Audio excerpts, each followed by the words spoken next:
मुन्नू एक भालू का बच्चा था जो अपने अम्मी अब्बू और दो छोटे बहन भाइयों के साथ जंगल में रहता था।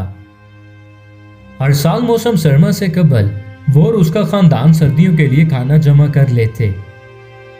बड़ा भाई होने के नाते वो अक्सर अपने अम्मी अब्बू के साथ शिकार पर भी जाया करता था। लेकिन इस साल गैर मुतवक्के तौर पर शिकार की शदीद किल्लत थी।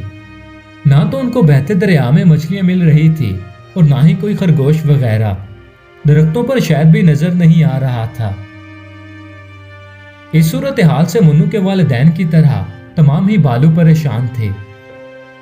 अगरचे वो सर्दियों का ज्यादातर हिस्सा सोकर गुजारते थे, ताहम खाना तो जरूरी था। अगर वो अभी खाना जमा न करते तो पूरी सर्दियां कैसे गुजारा करते। अपने वालिदैन की परेशानी देखकर मुन्नू भी बहुत फिक्रमंद था। उसे सूरत हाल का मुकम्मल इल्म तो ना था, लेकिन गिजा की किल्लत का उसे भी अंदाजा था। वो उस मुश्किल वक्त में अपने खानदान की मदद करना चाहता था। एक रोज वो अपने अम्मी अब्बू को बताए बगैर अपने गार से निकलकर दरिया की जानिब चल पड़ा। काफी देर तक दरख्तों के दरमियान नीची ढलान उतरने के बाद उसे एहसास हुआ कि वो रास्ता भूल गया है। उसने सोचा कि शायद वो इस रास्ते पर जाने से खाने का कोई जरिया तलाश कर ले। ये सोचकर वो मुन्नू चलता रहा। मजीद आगे जाकर उसे गार दिखाई दिया। पहले तो वो उसे देखकर जरा हिचकिचाया, लेकिन फिर वो गार में दाखिल हो गया जो काफी लंबा था। दरअसल वो एक सुरंग थी जो कुछ लोगों ने बनाई हुई थी। काफी देर तक चलने के बाद मुन्नू को एक बड़ा सा संदूक नजर आया।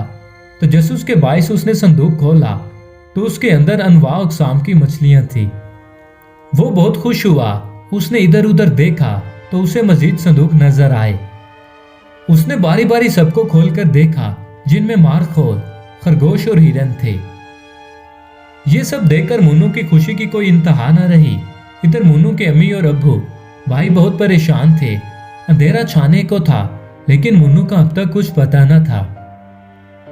उन्होंने हर तरफ मुन्नू को ढूंढा। दिगर भालू भी उसकी तलाश में सरगर्दां थे। एक भालू ने उसके वालिदैन से कहा कि मुझे एक नई सुरंग नजर आई है जिसमें कुछ लोग हैं।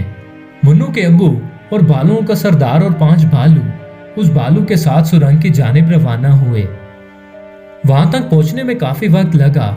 उस वक्त तक घुप अंधेरा हो चुका था, लेकिन सुरंग से रोशनी और आवाजें आ रही थी। तमाम भालू मोहतात अंदाज में सुरंग की जानिब बढ़े। करीब जाने पर उन्हें गुफ्तगू सुनाई दी। वो कह रहे थे, आज तो हमारे हाथ बड़ा शिकार आया है। इस भालू के तो हमें बहुत पैसे मिलेंगे, बस इसको छुपाकर स्मगल करना है। ये मुर्दा नहीं है, इसलिए खास एहतियात करनी होगी। ये सुनकर तमाम भालुओं ने कहा, हो न हो मुन्नू इनके ही कब्जे में है। उन्होंने फौरी अंदर जाकर उन पर हमला कर दिया। उन्हें अपने हथियारों के पास जाने का मौका भी न मिल सका। वो खौफ के मारे जान बचाकर सब कुछ छोड़कर भाग गए। उनके जाने के बाद उन्हें मुन्नू एक बोरी में बेहोश मिल गया। सरदार भालू दरिया से पानी लाकर मुन्नू को होश में लाया। उन्हें देखकर मुन्नू ने उन्हें उस दौरान उन्हें मछलियां, हिरन, खरगोश और मारखोर के बारे में बताया। वो खाना लेकर वापसी अपने ठिकाने पर आ गए। सुबह तमाम भालुओं को मुन्नू की वापसी और खाने के जखीरे की खबर हुई तो भालुओं की आबादी में खुशी की लहर दौड़ गई। उन सब ने मुन्नू की बहादुरी पर उसे दाद दी। उसके कारनामे के सिलसिले में एक दावत का इनेकाद किया गया।